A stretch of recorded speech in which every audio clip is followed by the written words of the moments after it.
بسم الله الرحمن الرحيم.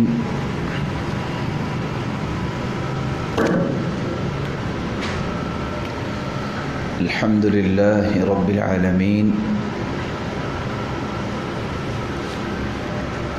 وبه نستعين،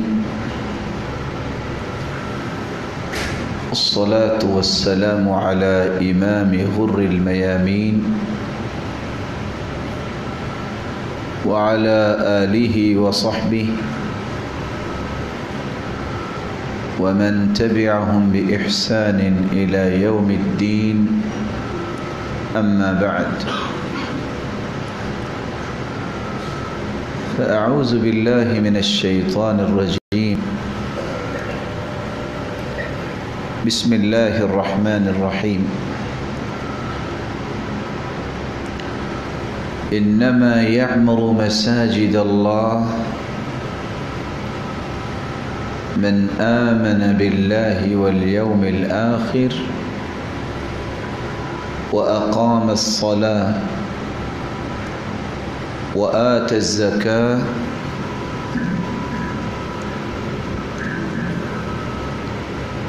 ولم يخش إلا الله. لائق صد تکریم، عزت کے لائق سامعین مکرم، اللہ عز الجلال کا یہ فرمان ہے کہ مسجدوں کو آباد وہ لوگ کرتے ہیں جن کا اللہ پر ایمان ہو رہا ہے، جو نمازوں کو قائم کرتے ہیں، جو زکوٰۃ کو ادا کرتے ہیں، اور ان کے دل میں صرف اللہ کی خشیت اور اللہ کا خوف ہوتا ہے، اور ایسے لوگوں کے لیے ہی اللہ تعالیٰ نے ہدایت کی نوید سنائی ہے۔ آج کی اس مبارک مجلس میں میں اختصار کے ساتھ 3 نکات پہ آپ کے سامنے گفتگو پیش کرنا چاہ رہا ہوں۔ سب سے پہلا نقطہ، مسجد کی اسلام کے اندر عظمت کیا ہے،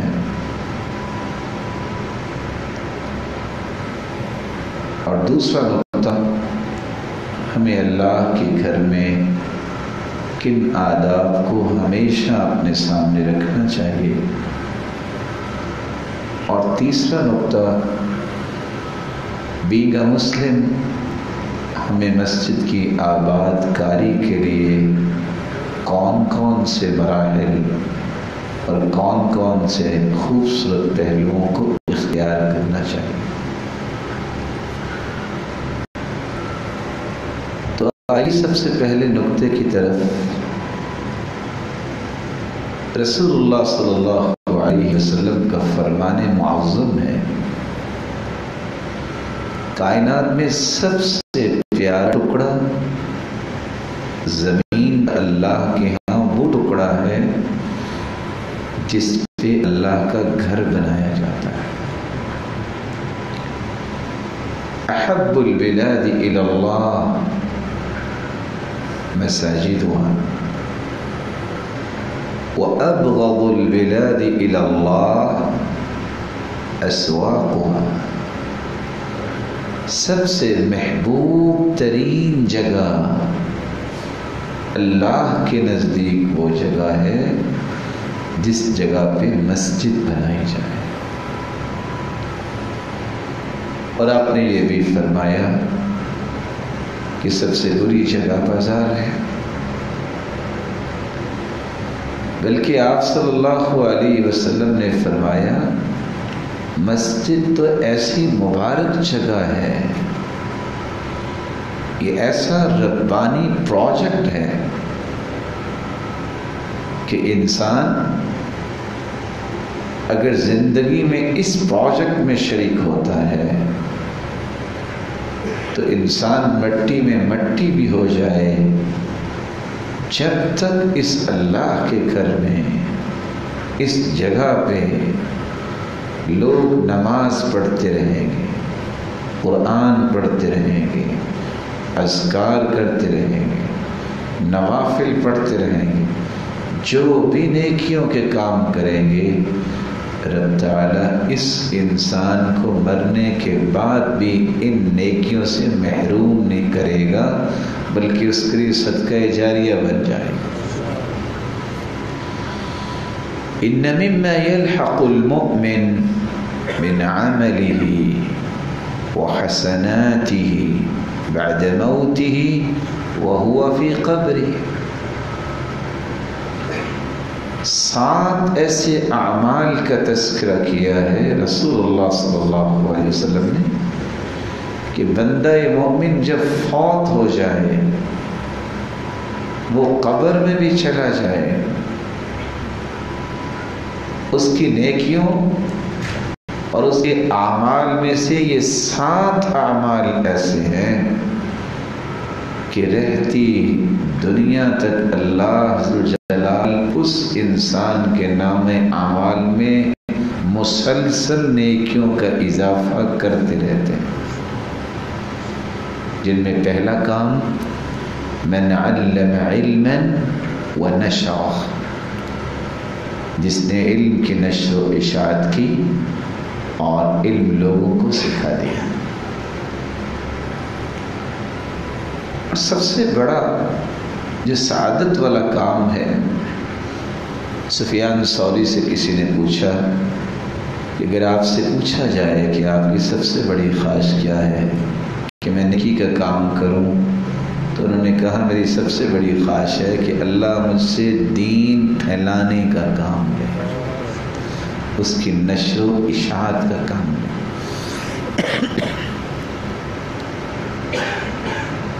او حفر بئرا، دوسرا کام کوئی شخص کنواں بنوا دیتا ہے، کھدوا دیتا ہے، لوگوں تک پانی پہنچا دیتا ہے، یہ جب تک پانی کا سلسلہ جاری رہے گا، یہ انسان تو دنیا سے بھی چلا گیا، لیکن رب تعالی جتنے لوگ یہ پانی استعمال کر کے اللہ کی عبادت کریں گے اور اللہ کا ذکر کریں گے، جو نیکیاں کریں گے، ان تمام نیکیوں میں یہ اکیلا برابر کا شریک ہے۔ اس لیے سعد رضی اللہ تعالی عنہ کی جب والدہ فوت ہو گئی تو آپ تشریف لائے اور کہنے لگے یا رسول اللہ صلی اللہ علیہ وسلم، میں اپنی والدہ سے نیکی کرنا چاہتا ہوں، میں کیا کروں؟ قال علیک بالماء، اور دوسری روایت میں آتا ہے علیک بسقی الماء، تم لوگوں کو پانی پلانا، لوگوں تک پانی پہنچانے کا بندوبست کرو۔ رب تعالی یہ ساری کی ساری نیکی کی وجہ سے آپ کی والدہ گرامی کے درجات کو بلند فرما دیں گے۔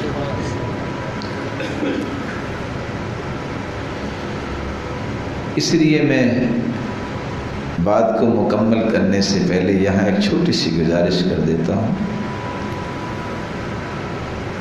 مساجد یہ ایک ایسا سہانا موقع ہوتا ہے کہ یہاں ہر شخص کو کوشش کرنی چاہیے کہ جو بھی نماز پڑھنے آئے، اگر اس کو پانی کی ضرورت ہے تو اس پانی کو پیش کرنے والا میں بنوں۔ یہ میں کیوں کہہ رہا ہوں؟ صحیح بخاری کی روایت ہے غفرت لامرأة مومسة من بنی اسرائیل، بنی اسرائیل کی ایک بدکار عورت تھی، جب اس نے دیکھا کہ ایک اللہ کی مخلوق ہے ڈاگی، کتا جو ہے وہ اپنی زبان زمین پہ لگا رہا ہے، زمین گیلی ہے، اس کو پیاس بہت لگے، نافرمان عورت ہے، لیکن اس کو ترس آ گیا، اس نے اپنا خمار دوپٹہ اتارا، فعلقته بخمارها، موزہ اتارا، دوپٹے کے ساتھ باندھا، کنویں سے پانی لیا اور اس کو پلا دیا۔ کس کو پلا دیا؟ اللہ ذو جلال نے اسی عمل کی وجہ سے اس کے سارے گناہوں کو معاف کر دیا۔ اگر کتے کو پانی پلانے سے بخشش ہو سکتی ہے تو مسجد میں آنے والے یہ روشن چہروں کو اگر آپ محبت سے ان کی ضرورت پوری کریں گے کہ اگر کوئی آیا ہے تو پانی پڑا ہو تو انسان کی بخشش کیوں نہیں ہوگی؟ صحابہ نے سوال کیا، اللہ کے رسول صلی اللہ علیہ وسلم، کیا جانوروں اور حیوانوں کے ساتھ بھی نیکی کرنے کا اجر ملتا ہے؟ فرمایا فی کل ذات کبد رطبۃ اجر، جو ذی روح ہے، جس کے اندر جان ہے، تم جس کے ساتھ بھی نیکی کرو گے رب تعالیٰ اس کی وجہ سے تمہیں اجر عظیم سے سرفراز فرمائیں۔ علم کی تعلیم اور اس کی نشر و اشاعت، پانی پلانا اور اس کا بندوبست کرنا، او ورث مصحفا، تیسرا کام رسول اکرم صلی اللہ علیہ وسلم نے فرمایا کہ آپ وراثت میں قرآن مجید کا نسخہ چھوڑیں، آپ قرآن لے کے مسجد میں رکھیں، آپ کا خریدا ہوا قرآن نہ جانے کتنے لوگ پڑھیں گے، ان کو بھی پورا ہی اجر ملے گا، لیکن ان سب کے برابر آپ اکیلے کو اتنا اجر ملے گا۔ او غرس نخلا، چوتھا کام کھجور کا درخت لگوانا۔ یہ کھجور کے درخت کا تذکرہ کیوں آ گیا؟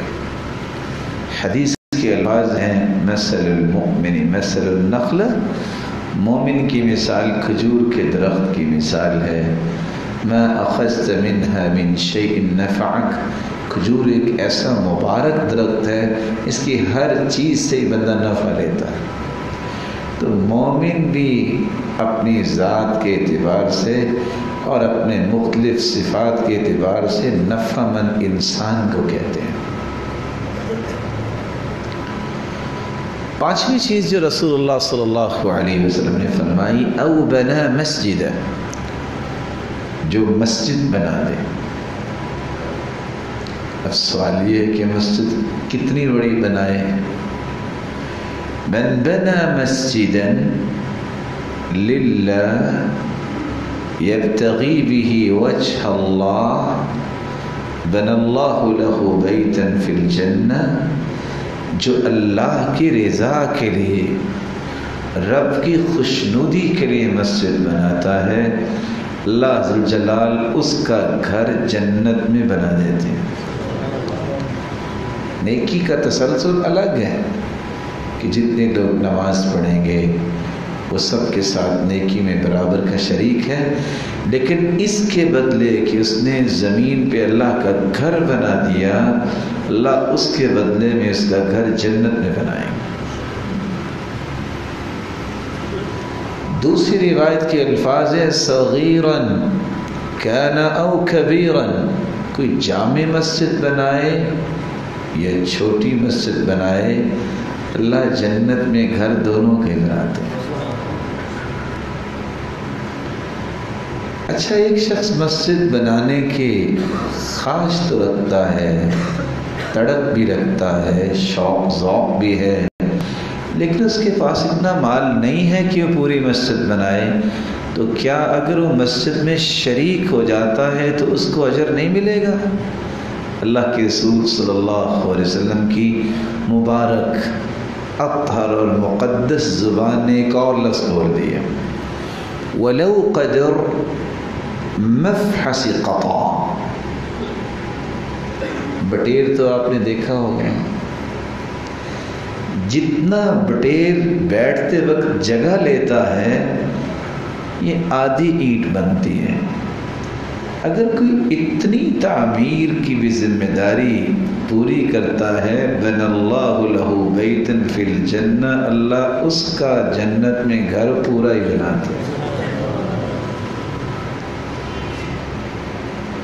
اور صحیح الجامع کی روایت نے تو اور انسانیت کو خوشیاں دی۔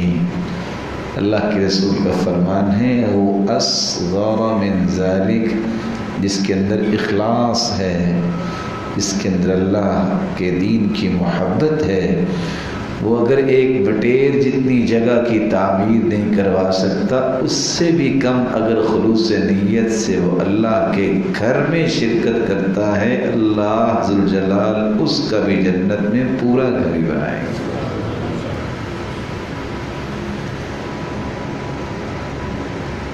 چھٹی چیز رسول اللہ صلی اللہ علیہ وسلم نے فرمائی، او بیتا لابن السبیل بناہ، جو کسی مسافر کا گھر بنا دے، کسی ضرورت مند کا گھر بنا دے، رب تعالی اس کو بھی مستقل نیکی پہنچاتے رہیں گے۔ اور ساتویں بات فرمائی، او صدقۃ اخرجها فی صحتہ و حیاتی، جس نے زندگی میں صحت کی حالت میں خوشی سے صدقہ اللہ کی راہ میں پیش کر دیا، اللہ ذوالجلال یہ اس کے لیے صدقہ جاریہ بنا دیں گے۔ تو بات ہم یہ کر رہے تھے، سب سے پیاری جگہ وہ ہے جس میں اللہ کا گھر بنے۔ اور دوسرا نقطہ ہم نے پیش کیا کہ واحد یہ مسجد ہے جس کو اللہ تعالیٰ نے اتنا مقام دیا ہے کہ اللہ کے رسول نے اس کو محبوب جگہ کہہ دیا، دنیا کی محبوب جگہ۔ اور یاد رکھنا، جو اس محبوب جگہ میں کثرت سے آتا ہے وہ اللہ کا بھی محبوب بن جاتا ہے۔ کیسے اللہ کا محبوب بنتا ہے؟ حدیث میں آتا ہے، سبعۃ یظلھم اللہ فی ظلہ یوم لا ظل الا ظلہ، 7 ایسے خوش نصیب ہیں جس دن کوئی سایہ نہیں ہوگا، قیامت کے دن رب تعالی ان کو اپنے عرش کا سایہ نصیب فرمائیں گے۔ ان 7 میں ایک وہ شخص ہے، رجل قلبہ معلق بالمساجد، جس شخص کا دل مسجد کے ساتھ لگا ہوا ہے۔ کیسے مسجد کے ساتھ لگا ہوا ہے؟ ایک نماز پڑھتا ہے، پھر اس کو انتظار رہتی ہے کب دوسری نماز کا وقت ہوگا، میں اللہ کے گھر پھر جاؤں گا، حتی یعود الی۔ میں کبھی سوچتا ہوں میرے رب کے فیصلے کتنے پیارے ہیں، جو صرف مسجد سے دل لگا لے 5 نمازوں کے لیے، اس کو تو عرش کا سایہ، تو جو 24 گھنٹے رہے ہی مسجد میں اس کا کتنا مقام ہوگا۔ تو مسجد ایک ربانی پروجیکٹ ہے جو سب سے محبوب جگہ بھی ہے، مرنے کے بعد بھی یہ نیکیاں ہمیشہ قیامت تک ملتی رہیں گی، اور قیامت کو جب اٹھیں گے تو سب سے پہلا اور بڑا مقام یہ انسان کو ملے گا کہ جس دن اتنی ہولناکیاں ہوں گی، کوئی سایہ نہیں ہوگا، رب تعالیٰ مسجدوں کو آباد کرنے والے، بنانے والوں کو اور دل لگانے والوں کو اپنے عرش کا سایہ نصیب فرما دے۔ سلسلہ صحیحہ کی روایت ہے، جب بہت پریشانی کا عالم ہے قیامت کے دن، دنیا ساری پریشان ہوگی، لباس جسم پہ نہیں ہوگا، پاؤں میں جوتی نہیں ہوگی، کسی کسی ہولناکیاں ہیں، لیکن وہاں ایک آواز آئے گی، این جیرانی۔ مخلوق سے اللہ مخاطب ہوں گے، میرے پڑوسی کدھر ہیں؟ کون؟ کس کے پڑوسی؟ اللہ تعالیٰ کے۔ این جیرانی، میرے پڑوسی کدھر ہیں؟ کوئی شخص جواب ہی نہیں دے گا۔ جبریل امین علیہ الصلاۃ والسلام کو اللہ اجازت دیں گے، وہ سوال کریں گے، یا ربی وَهَلْ يَنْبَغِي لِأَحَدٍ أَنْ يُجَاوِرَكَ؟ اے اللہ، آپ تو خالق، باقی سب مخلوق خالق کے پڑوسی کیسے بن سکتے ہیں؟ جواب آئے گا، این عمار المساجد، کہاں ہیں مسجد بنانے والے اور انہیں آباد کرنے والے؟ آج وہ میرے پڑوسی ہیں۔ اللہ عز و جلال کروڑہا رحمتوں سے نوازے جنہوں نے اس مسجد کو بنایا اور جو اس کو آباد کرنے کی فکر رکھتے ہیں۔ آج کی گفتگو کا ایک پہلا اختصار سے نقطہ تھا مسجد کی عظمت۔ اس مسجد میں آتے وقت چند آداب کا خیال رکھنا میری اور آپ کی ذمہ داری ہونی چاہیے۔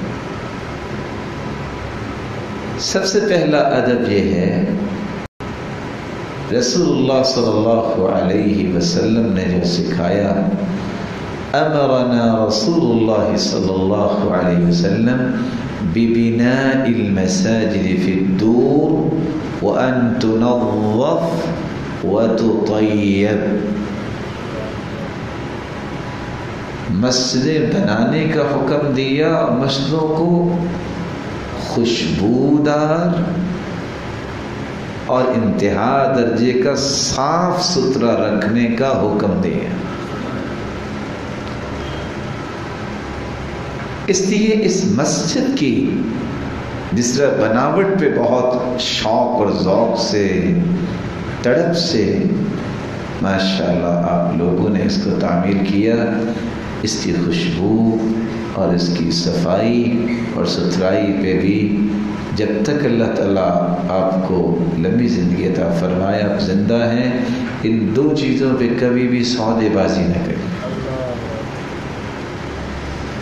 یعنی فرق ہے نا کہ میں اگر عطر خوشبو اس لیے لگاتا ہوں کہ میں نے شادی پہ جانا ہے، کہیں گیدرنگ ہے، اگر میں سیدنا انس کی بات سمجھ لوں، وہ صرف گھر سے نکلتے تو ہاتھ پہ بھی خوشبو لگاتے، لوگ کہتے یہ کیا؟ کہتے جب میں مسافہ کروں گا نا تو مسافہ کرنے کا اجر الگ، جب اس کو خوشبو آئے گی تو وہ خوش ہوگا، کسی مسلمان کے دل میں خوشی پیدا کرنے کا اجر الگ۔ کیا ہے مسافے کا اجر اور کیا ہے خوشی کا اجر؟ حدیث میں آتا ہے میں من مسلمین یلتقیان فیتصافحان الا غفر لهما قبل ان یتفرقا، دو مسلمان جب مصافحہ کرتے ہیں، دونوں کے ہاتھ جدا بعد میں ہوتے ہیں، دونوں کے گناہ معاف کر دیے گئے ہوتے ہیں۔ ادخال السرور فی قلب مسلم صدقہ، جب آپ کسی مسلمان کے دل میں خوشی پیدا کرتے ہیں، یہ بہت بڑا صدقہ ہے۔ جیب خالی ہے کوئی حرج نہیں، لیکن آپ کی مسکراہٹ مسلمان کو مل کے، خندہ پیشانی سے ملنا، کھلے چہرے سے ملنا، یہ اس صدقے سے بہتر ہے جو آپ جیب سے نکال کے صدقہ کریں اور ساتھ پریشان بھی ہوں کہ کیا کر بیٹھا۔ اس لیے سب سے پہلا ادب مسجد کی صفائی اور اس کو خوشبودار رکھنے کا اہتمام کرنا۔ یہی وجہ ہے کہ آپ نے حکم دے دیا من اکل سوما او بصلا فلا يقربن مصلانا، جو کچا پیاز کھا لے یا سوم استعمال کرتا ہے وہ ہماری مسجدوں میں نہ آئے۔ بھئی حلال ہے پیاز، ایک جزو لا ینفک ہے ہماری آج کل کے پکوان اور ہنڈیا کا، اور اس کے بڑے فوائد ہیں، لیکن آپ نے فرمایا کچا پیاز کھا کے مسجد میں نہ ہو۔ کیوں؟ فَإِنَّ الْمَلَائِكَةَ تَتَأَذَّى مِمَّا تَتَأَذَّى مِنْهُ ابْنُ آدم، جس طرح انسانوں کو تکلیف ہوتی ہے اسی طرح اللہ کے نورانی فرشتوں کو بھی تکلیف ہوتی ہے۔ ماحول کے اندر اس طرح کے پہلو نہیں آنے چاہیے، اور میں کبھی کبھی سوچتا ہوں میرے رب کو صفائی اور ستھرائی پسند کتنے، اور فرمایا بلکہ سیدنا عمر رضی اللہ تعالی عنہ تو یہ پابندی لگا دی تھی، اور حدیث میں آتا ہے اللہ کے رسول کے زمانے میں بھی اگر کوئی کچا پیاز کھا کے آ جاتا فَأُمِرَ بِهِ فَأُخْرَجْ، آپ حکم دیتے کہ اس کو مسجد سے نکال دو تاکہ نمازیوں کو تکلیف نہ ہو، نمازیوں کو پریشانی نہ ہو۔ تو میں کبھی سوچتا ہوں کہ پیاز اور یہ تھوم تو حلال ہے، یہ کچا کھا کے آئے تو مسلمانوں کی تکلیف کا خیال کرتے منع کر دیا، تو کہیں جو مسلمان بھائی بھول جاتے ہیں سگریٹ نوشی کرتے ہیں اس سے تکلیف نہیں ہوتی کسی کو؟ اور حدیث کہتی ہے لا تأکلوا هذین الشجرتین الخبیثتین، یہ لفظ سن کے بندہ تعجب کرتا ہے کہ یہ دو خبیث چیزیں نہ کھاؤ۔ کون سی؟ پیاز خبیث چیزیں، کیا مطلب؟ ساتھ ہی حکم آ گیا فَلْيُمِدْهُمَا طَبْخًا، اس کی خباثت کا ختم ہوگی جب اس کو پکا لو گے تو پھر یہ کھانے کے قابل ہو جائے۔ امام مالک کہتے ہیں میں نے جب سے حدیث پڑھی میں نے کچا پیاز کھایا ہی نہیں۔ کیوں نہیں کھایا؟ دوسری روایت بھی میں آپ کو سنائی دیتا ہوں۔ آپ جانتے ہیں کہ فرشتے اللہ کی نورانی مخلوق ہے، ان کو خوراک کی ضرورت نہیں، لیکن حدیث یہ کہتی ہے جب قرآن پڑھنے والا قرآن پڑھتا ہے وضع ملک فاہ علی فیہ، اللہ کے نورانی فرشتے اپنا منہ اس قاری کی ہونٹوں پر رکھ دیتے ہیں، فما خرج الا دخل فم الملک، جو قرآن پڑھا جاتا ہے یہ فرشتوں کی خوراک بن جاتا ہے۔ اس لیے فرمایا طہروا افواہکم فانها طرق القرآن، اپنے منہوں کو ہر وقت صاف ستھرا رکھا کرو کیونکہ یہ قرآن کے راستے ہیں، جس طرح قرآن مقدس ہے اس کے راستے بھی پاک صاف ہونے چاہیے۔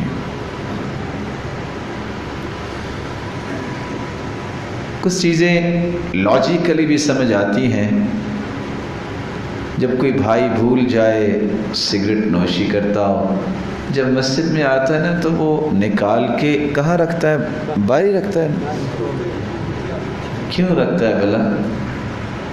یہ اصل میں ضمیر کی آواز ہے کہ جائز نہیں۔ نہا رسول اللہ صلی اللہ علیہ وسلم عن کل مسکر و مفتر، ہر نشہ آور چیز سے جہاں اللہ کے رسول نے منع فرمایا اس چیز سے بھی منع فرمایا جس سے ہونٹ کالے اور پیلے ہو جاتے ہیں۔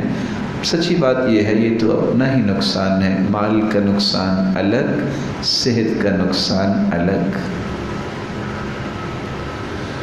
دوسرا عدد جو میں آپ کی خدمت میں پیش کرنے جا رہا ہوں، کوئی حرج نہیں آپ یہاں آ کے بھی وضو کر لیں، کوئی حرج نہیں، لیکن افضل اور اولا یہ ہے گھر سے وضو کر کے آئے۔ ہوگا کیا؟ فرق کیا ہے گھر سے وضو کر کے آنے کا اور یہاں کرنے کا۔ حدیث کے الفاظ ہیں جو شخص گھر سے وضو کر کے نکلتا ہے مسجد کی طرف، کس کی طرف؟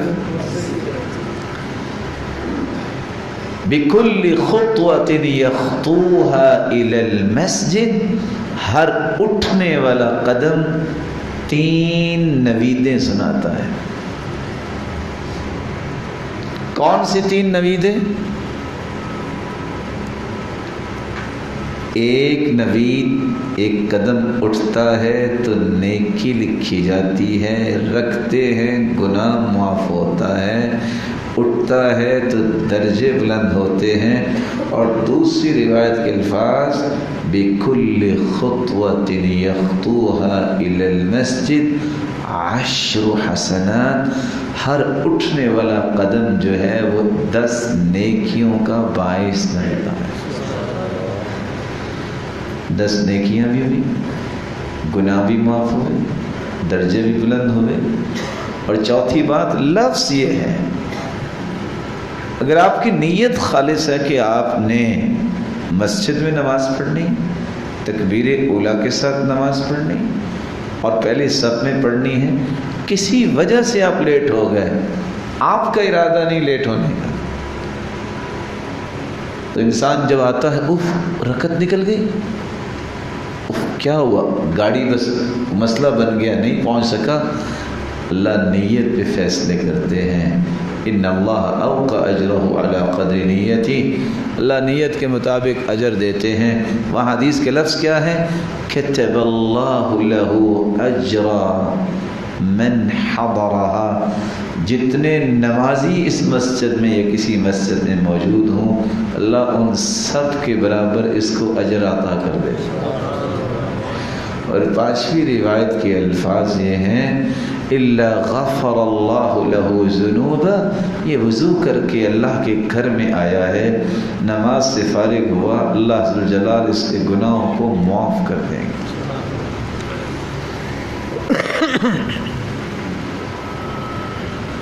ایک چھٹی بات بھی حدیث نے بیان کی ہے جو بہت خوبصورت ہے، اس کو بیان کرنے سے پہلے میں آپ کا شوق دیکھ لیتا ہوں۔ جی چاہتا ہے حج کرنے کو؟ بولے نہیں؟ اللہ آپ سب کو کروائے۔ حدیث میں بھی آتا ہے جمعے کے دن عصر سے لے کے شام تک مبارک کھڑی ہے، جو بھی مانگو رد نہیں ہوتی، تو آمین کہنا چاہیے۔ اللہ آپ کو بھی، آپ کے والدین اور اپنی اولاد کو بھی حج نصیب فرمائے۔ حدیث یہ کہتی ہے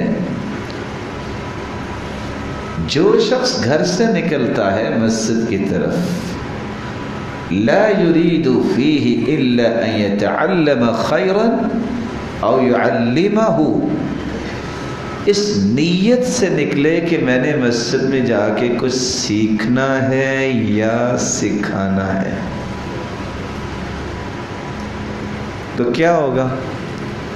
فَأَجْرُهُ كَأَجْرِ الْحَاجِّ الْمُحْرِمِ، اور دوسری روایت کے لفظ ہیں تَامًا حَجَّتُ، رب تعالیٰ اس کو اجر اتنا دیں گے جو حاجی احرام باندھ کے حج کی طرف جا رہا ہے اور جس کا مکمل حج ہوا ہے۔ بھی بندہ تو فیصلہ باد ہے، حج کیسے ہو گیا؟ اللہ کے رسول نے فرمایا، سید ترغیب کی روایت۔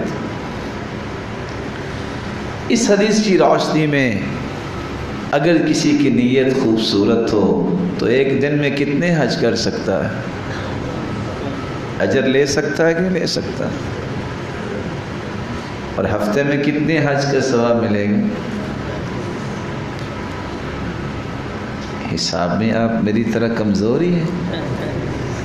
ایک ہفتے میں کتنے حج بنیں گے؟ اور مہینے میں؟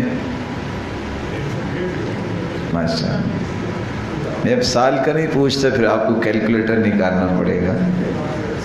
یعنی آپ سوچ سکتے ہیں کہ میرے رب کی رحمت کتنی وسیع ہے کہ رب تعالیٰ نے اپنے پیغمبر کے ذریعے کتنا احسان اس امت پہ کیا ہے. اگر آپ یہ کام کر لو تو آپ کو اتنا بڑا انعام ملے گا. تو میں آپ سے گزارش کروں گا ان 2 حدیثوں کی روشنی میں، گھر سے وضو کر کے آئے ہیں اور یہ نیت کر کے آیا کریں، اللہ مجھے وہاں کچھ سیکھنے کا موقع دے دے، کچھ سکھانے کا بتانے کا موقع دے دے. حدیث کے الفاظ ہیں، جو بندہ گھر سے وضو کر کے مسجد میں آتا ہے فَهُوَ زَائِرُ اللَّهِ، یہ تو اللہ کا مہمان ہے. وَحَقٌّ عَلَى الْمَزُورِ أَن يُكْرِمَ الزَّائِرَ، اور میزبان جتنا بھی ہو وہ مہمان کی مہمان نوازی میں اپنے حساب سے کسر نہیں چھوڑتا. تو اللہ بھی اس مہمان کو عزت دیتے ہیں. بلکہ دوسری روایت کے الفاظ یہ ہے إِلَّا تَبَشْبَشَ اللَّهُ كَمَا يَتَبَشْبَشُ أَهْلُ الْغَائِبِ بِطَلْعَتِهِ. مدت سے کوئی گم ہوا ہو اچانک آئے تو کتنی خوشی ہوتی ہے. اللہ عز و جلال کو اس سے بھی زیادہ اپنے بندے کی مسجد میں آنے کی خوشی ہوتی ہے. اور اگر کوئی اندھیرے میں چل کے آئے، اللہ نہ کرے، اللہ آپ کے لیے آسانیاں ہی رکھے، کسی دن لائٹ چلی جائے تو بندہ کہ آج کیا جانا ہے مسجد میں، نہیں، لائٹ تو اب آئی ہے. صحابہ کے دور کو یاد کیجئے، حدیث میں آتا ہے بشر المشائین فی الظلم، جو اندھیروں میں چل کے مسجد میں آئے اس کو خوشخبری دے دو بالنور التام یوم القیامہ، کہ قیامت کو اللہ نے اس کے لیے مکمل روشنی اور نور کا بندوبست کیا ہے. تیسرا ادب جو میں آپ کی خدمت میں پیش کرنے لگا ہوں، جہاں آپ باوضو ہو کے آئیں، کچھ سیکھنے سکھانے کی نیت کر کے آیا کریں. تیسرا ادب، مسجد آباد اس وقت ہوگی جب آپ کے ذہن میں ایک ایسی گرہ آ جائے کہ میں نے نماز پڑھنی ہی باجماعت ہے. مسجد ایسی آباد ہوتی. آپ صلی اللہ علیہ وآلہ وسلم نے فرمایا من صلی الفجر فی جماعہ فہو فی ذمۃ اللہ وحسابہ علی اللہ. جو صبح کی نماز فجر کی باجماعت پڑھتا ہے وہ اللہ کی ضمانت اور امانت میں چلا جاتا ہے. اور دوسری روایت میں ہے فلا تغفروا ذمۃ اللہ، اے اللہ کی ضمانت کو خود نہ توڑا کرو. یعنی آج ہم منت کرتے ہیں ہماری کوئی ضمانت ہی لے لے، میں کسی کی ضمانت میں چلا جاؤں، میں کمزور ہوں. جو اللہ کی ضمانت میں چلا جائے، اور کرنا کیا پڑے گا؟ فجر کی نماز باجماعت. اور اگر فجر کی نماز پڑھنے کے بعد اللہ کا ذکر کر لیں اور جب سورج نکلے تو اٹھ کے 2 رکعتیں پڑھ لیں. کتنی؟ حدیث میں آتا ہے من صلی الفجر فی جماعہ ثم قعد يذكر الله عز وجل ثم صلى ركعتين حتى تطلع الشمس ثم صلى ركعتين كانت له كأجر حجة وعمرة تامة. جو فجر کی نماز باجماعت پڑھتا ہے، پھر اللہ کا ذکر کرتا ہے یہاں تک کہ سورج نکل آتا ہے، اٹھ کے 2 رکعتیں پڑھتا ہے، اللہ عز و جلال اس کو مکمل مکمل مکمل حج اور عمرے کا اجر و ثواب عطا کر دیتے.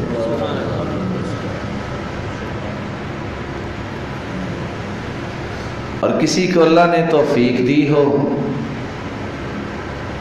کہ وہ عشاء کی نماز اور فجر کی نماز دونوں ہی باجماعت ہی پڑھتا ہے، حدیث میں آتا ہے من صلی الفجر والعشاء فی جماعہ کان کقیام لیلہ. جو عشاء اور فجر کی نماز باجماعت پڑھتا ہے ساری رات کا قیام اس کے نامہ اعمال میں لکھ دیا جاتا ہے. اور یہی خوبصورتی ہے اسلام کی کہ اسلام نے کتنی آسانیاں کی ہیں. آپ تہجد کے وقت اٹھ کے تہجد پڑھ سکتے ہیں، پھر بھی آپ کو تہجد کا اجر. آپ اس وقت نہیں پڑھ سکتے، عشاء کے بعد اٹھ کے آپ اللہ کے رسول صلی اللہ علیہ وسلم کی سنت کے مطابق، صحیح بخاری میں موجود ہے، ما زاد رسول اللہ صلی اللہ علیہ وسلم فی رمضان ولا فی غیر رمضان على 11 رکعہ. اللہ کے رسول رمضان اور غیر رمضان میں ان رکعتوں کی 11 رکعتوں کی پابندی کیا کرتے تھے. آپ اگر عشاء کے بعد بھی پڑھ لیں اس کا بھی اجر تہجد کا ہی ملے گا. کیوں ملے گا؟ کان یصلی فی اول اللیل وفی آخرہ وفی وسطہ. اللہ کی سنت تہجد رات کے آخری حصے میں بھی پڑھی ہے، درمیان میں بھی پڑھی ہے اور شروع میں بھی پڑھی ہے. تیسرا طریقہ، آپ رات کو پڑھنے کی خواہش رکھتے ہیں تہجد لیکن نہیں اٹھ سکے، اذان ہو گئی، آپ صبح سورج نکلنے کے بعد ظہر تک 12 رکعتیں پڑھ لیں، تہجد کا یہ اللہ ثواب عطا کر دے. چوتھا طریقہ، آپ اگر نیت کر کے سوئے، اے اللہ صبح تیرے سامنے کھڑے ہو کے ہم کلام ہونے کی لذت ہی کچھ اور ہے، اللہ مجھے بھی عطا کر دے. اور بندہ سو گیا ہے، فغلبت عیناہ، اس کی نیند کا غلبہ ایسا ہوا، حتی اصبح، صبح ہو گئی، 2 رکعتیں بھی نہیں پڑھ سکا. اللہ اس کو 2 انعام دیتے ہیں. کتب لہ ما نویٰ، فرشتوں سے کیا کہا جاتا ہے؟ اس نے پڑھی ہے یا نہیں پڑھی، نیت اس کی خالص تھی، اس نیت کے مطابق اس کے نامہ اعمال میں تہجد لکھوا دی جائے. وَكَانَ نَوْمُهُ صَدَقَةً عَلَيْهِ مِنْ رَبِّهِ عَزَّ وَجَلَّ. اور یہ 3 سے 6 گھنٹے جو سویا ہے اس کی نیند کو بھی ضائع نہ کرنا. لوگ تو رات کو صدقہ کرتے رہے لیکن یہ سویا رہا، نیت اس کی اچھی تھی، اس کی نیند کو ہی اس کے نام اعمال میں بطور صدقہ لکھ دیا جائے. اس لیے میرے معزز اور میرے محترم بھائیوں، تیسرا ادب اس مسجد کو یا کسی بھی مسجد کو آباد کرنے کے لیے نماز باجماعت کا اہتمام کیا جائے.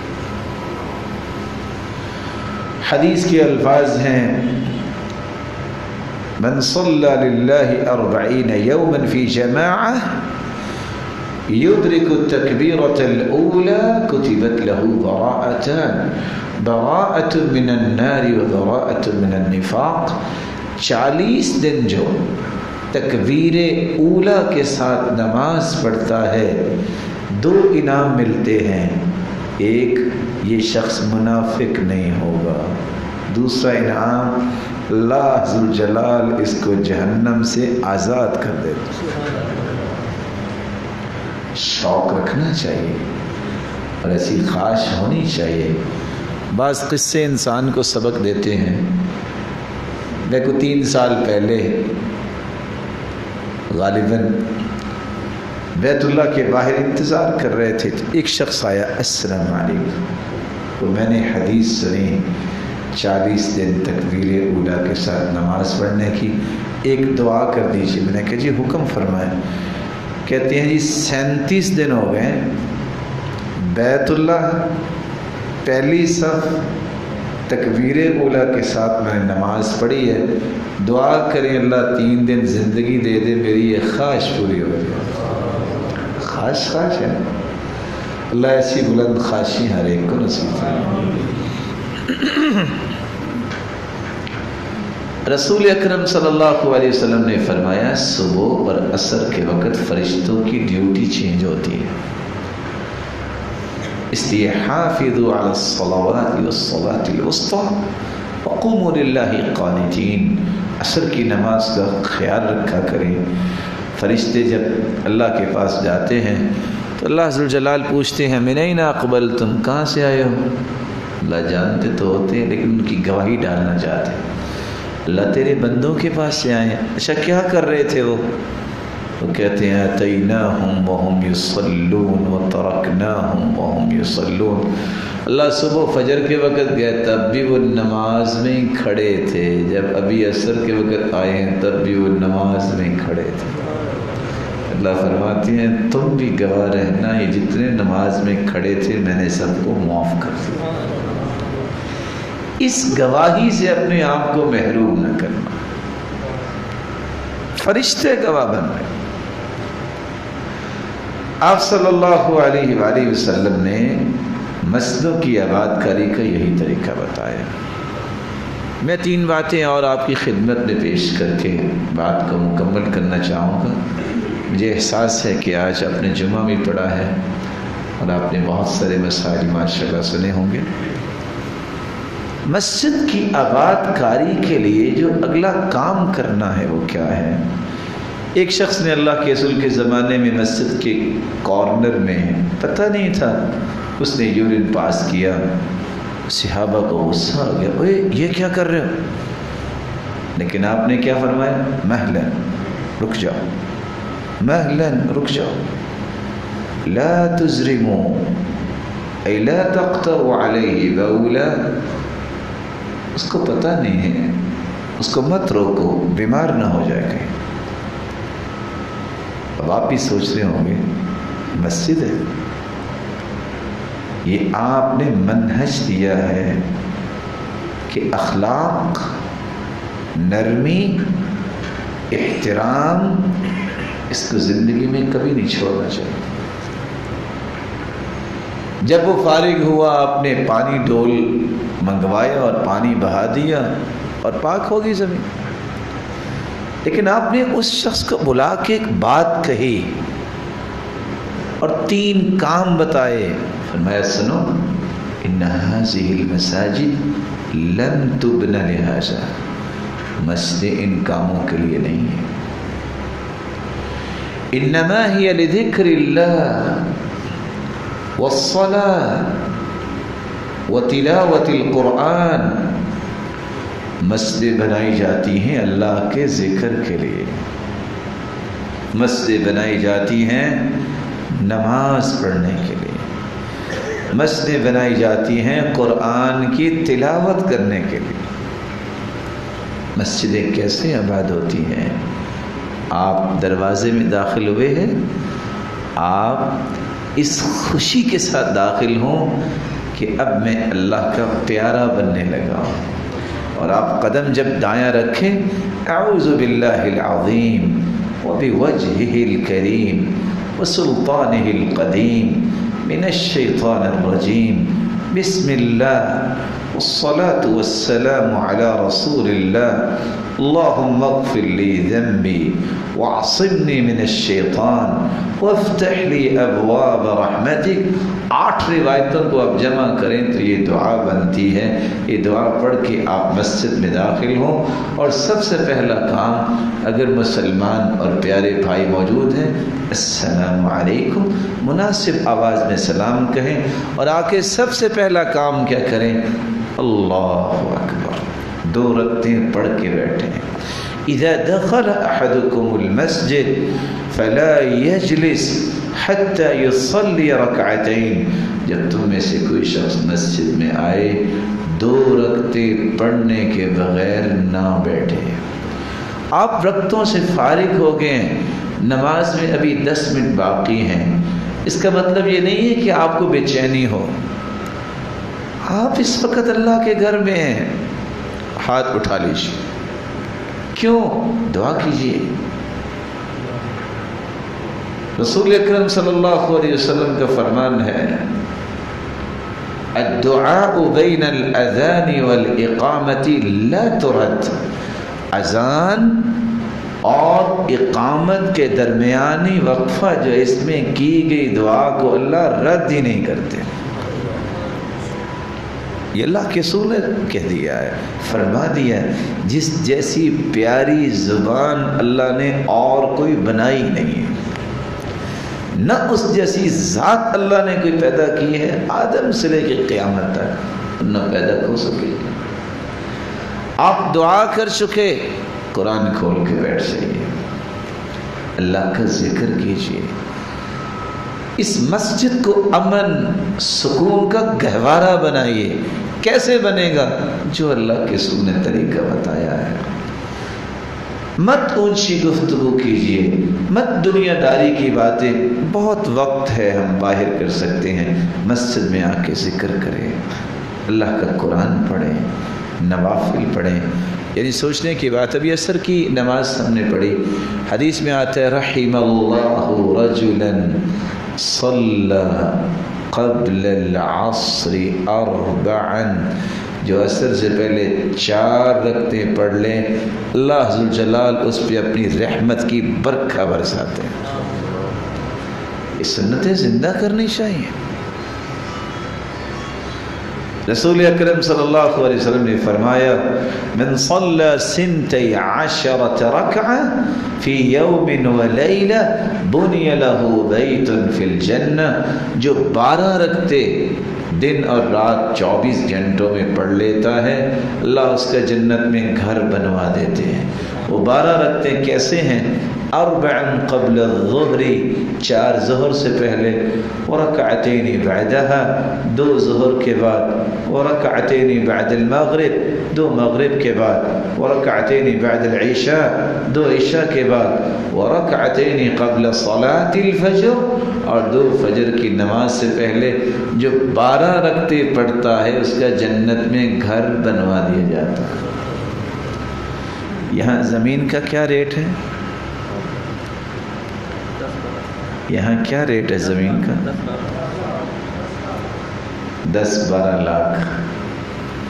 اگر کسی نے کچھ 6 کنال کا گھر بنانا ہو تو کتنے کا بنے گا؟ صرف آپ کو کمپیریٹیولی چیک کروانے جا رہا ہوں.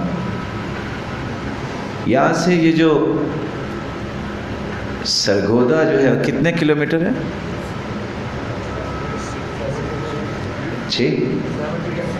72 کلومیٹر یا مائلز؟ کلومیٹر.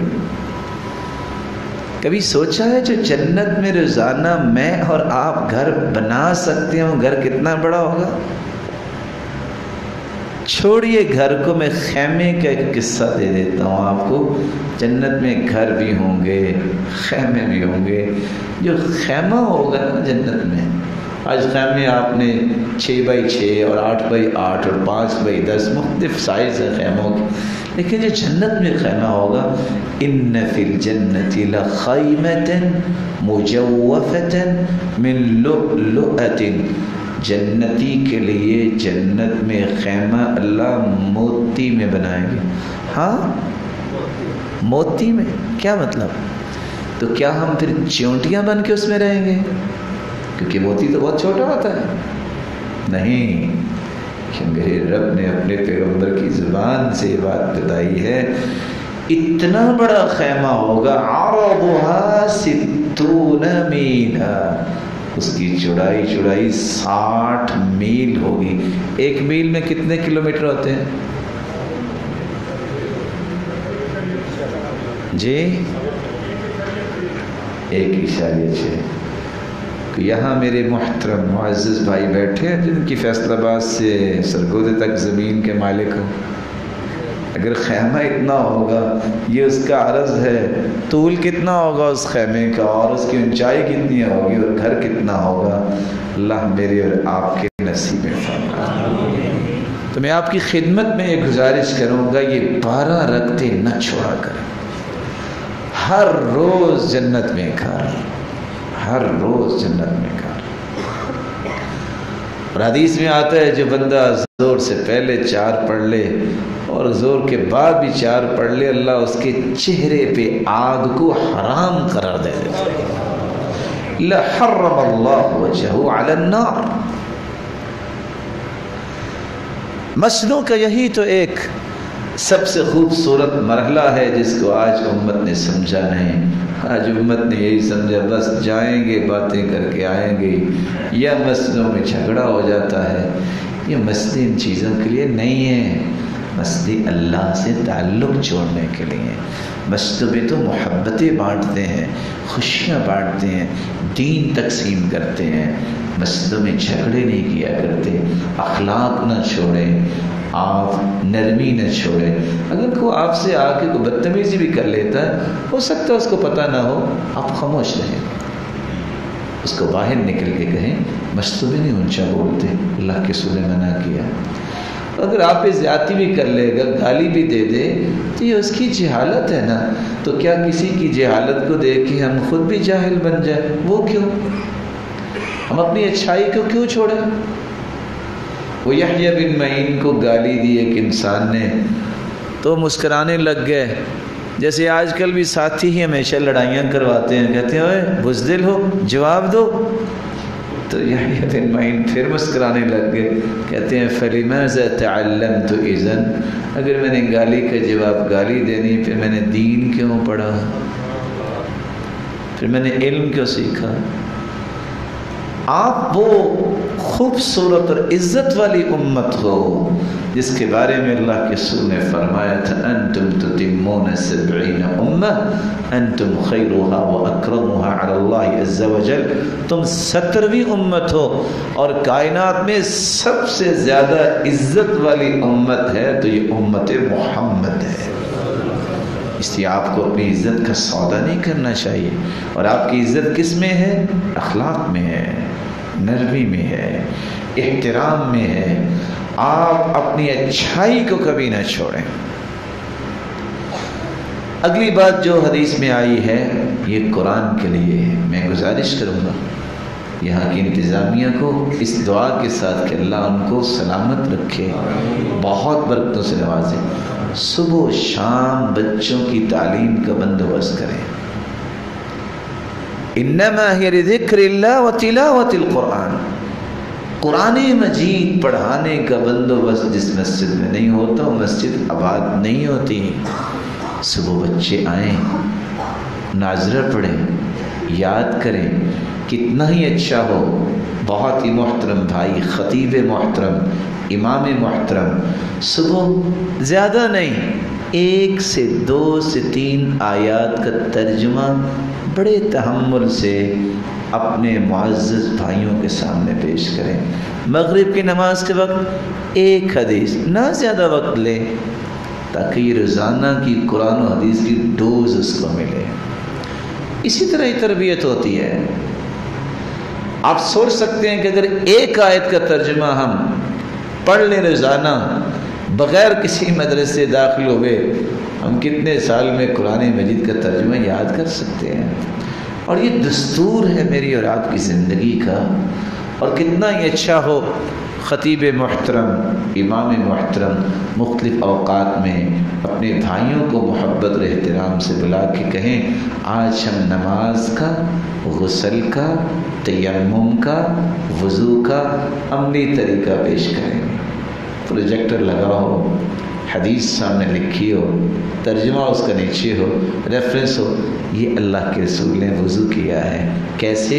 پہلے ہاتھوں کو یوں دھوئیں، نیت کریں، پھر خلال کریں. ایک ایک چیز سکھائیں، ایک ایک چیز بتائیں. یہ میں کیوں کہہ رہا ہوں؟ ان الرجل لیصلی 60 سنہ، حدیث کے الفاظ میں کچھ لوگ 60 سال نماز پڑھتے ہیں. وَمَا تُقْبَلْ لَهُ صَلَاةٌ، قیامت کے دن ایک نماز بھی ان کی قبول نہیں ہوگی. کیا مطلب؟ انہوں نے وضو نہیں کیا ہوگا. کیا مطلب؟ وہ حرام کھاتے ہوں گے جیسے لوگ آج فتوے لگا دیتے ہیں. نہیں، حدیث میں کچھ اور. کیا انہوں نے سورہ فاتحہ نہیں پڑھی ہوگی؟ کیونکہ حدیث میں آتا ہے لا صلاۃ لمن لم یقرأ بفاتحۃ الکتاب، جو فاتحہ نہیں پڑھتا اس کی نماز نہیں ہوتی. نہیں، یہ معاملے نہیں ہیں. حدیث کہتی ہے لعلہ یتم الرکوع ولا یتم السجود، ہو سکتا اس نے رکوع تو مکمل کیا ہو، سجدہ مکمل نہ کیا ہو، سجدہ مکمل کیا ہو، رکوع نہ مکمل کیا ہو. کیفیت کیا ہے رکوع کی، کیفیت کیا ہے سجدے کی، کیفیت کیا ہے قیام کی. مجھے پہلے تشہد میں کیسے بیٹھنا ہے، مجھے آخری تشہد میں کیسے بیٹھنا ہے. اللہ کے پیارے محبوب نے اپنی انگلیوں کو کس طرح رکھا، آپ نے سلام کس طرح پھیرا، آپ نے وضو کیسے کیا، اور آپ صلی اللہ علیہ وسلم تیمم کیسے کیا کرتے، اور اگر غسل کی ضرورت ہو غسل کیسے کرتے، تو یہ ہر مسلمان کو آنا چاہیے۔ بلکہ میں آپ کی خدمت میں گزارش کروں گا اپنے گھروں میں بھی یہ سسٹم بنائیں، اپنی اہلیہ محترمہ، اپنی بیٹیوں، اپنے بیٹوں سے وضو کروا کے دیکھا تو کریں، اس کے ہاتھ کا پکا کھانا میں کھاتا ہوں، یہ میرا بیٹا اگر میں آج فوت ہو گیا یہ مجھے غسل بھی دے سکتا ہے کہ نہیں، یہ میرے لیے دعا بھی کر سکتا ہے کہ نہیں، یہ چیک رکھنا چاہیے۔ وَتِلَاوَةِ الْقُرْآنِ، قرآن پڑھنے کے لیے میں آپ بھائیوں سے بھی گزارش کروں گا اپنے بچوں کو بھجوائیں۔ اور مجھے بڑی خوشی ہوئی، اس بات کا علم ہوا کہ ابھی انشاءاللہ 1-2 دن کے بعد یہاں عصر کی نماز کے بعد قرآن کو خوبصورت پڑھنا، اس کو تجوید کہتے ہیں، اس کا ایک کورس ڈیزائن کیا گیا ہے، اور میں نے ان کی خدمت میں ایک گزارش گزاری ہے کہ آپ تجوید کے ساتھ ساتھ قرآن جیسے پڑھائیں، ان پھولوں کو، ان بچوں کو آپ وضو کا طریقہ بھی بتائیں، آپ نماز بھی سکھائیں، آپ صبح و شام کی اذکار بھی یاد کروائیں، چھوٹی چھوٹی صورتیں ان کو یاد ہوں، کوئی نہ بھی ہو یا اکیلے نماز پڑھا سکے۔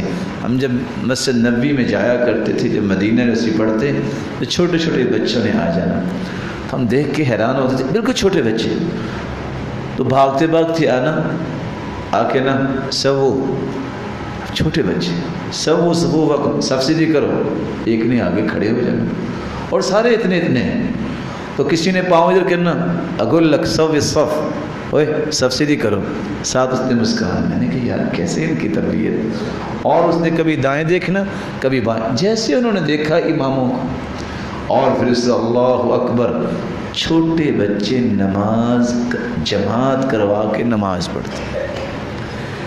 یہ تربیت ہمیں بھی دینی چاہیے، اس لیے میں آپ سے گزارش کروں گا، اور کاش اللہ ہمت دے امام محترم کو اور خطیب محترم کو، جتنے بڑے احباب ہیں یہ بھی ہمارے سروں کے تاج ہیں، ان کو بھی جتنا یہ سیکھ سکیں قرآن مجید کا ترجمہ، حدیث، ایک روزانہ ان کا کو معمول بنانا چاہیے۔ ہم باقی دنیا کی چیزیں سیکھتے ہیں، یہ سیکھے تو صحیح اللہ ہمیں کیا کہہ رہے ہیں قرآن میں۔ شاید آپ نے قصہ پہلے بھی سنا ہوگا، میں پھر سنا کے اجازت چاہوں گا۔ وہ ساتھی میرے پاس آئے، امریکہ میں رہتے تھے، وہاں پھول نگر میں آئے، کہتے جی میں آپ سے قصہ شیئر کرنا چاہتا ہوں۔ میں نے کرے، کہتے جی میں امریکہ میں تھا تو میں چونکہ مسلمان تھا تو میں اپنے آپ کو بڑا چیمپئن سمجھتا تھا، تو میں نے کہا کیا ہوا، استعفیٰ دے دیا آپ نے؟ کہتے نہیں جی ہم نماز پڑھ رہے تھے، 2-4 گورے آئے، کہتے ہوئے کیا کر رہے ہو؟ اپنی زبان میں انہیں کیا کہنا تھا، what are you doing؟ تو میں نے کہا ہم تو نماز پڑھ رہے تھے۔ کہتے وہ کیا ہوتی ہے، ہم اس کو کیا بتا، کہاں ہم اللہ کے سامنے کھڑے ہو کے اللہ سے باتیں کرتے ہیں۔ کہا یہ ایک آگے بھی کھڑا تھا، باقی آپ نے لائن بنائی ہوئی تھی، یہ کون تھا؟ میں نے کہا یہ امام ہے جو لیڈ کرتا ہے۔ کہتے یہ کیا کہہ رہا تھا؟ کہ قرآن پڑھ رہا تھا۔ قرآن کیا ہے؟ کہتا اللہ کی کتاب۔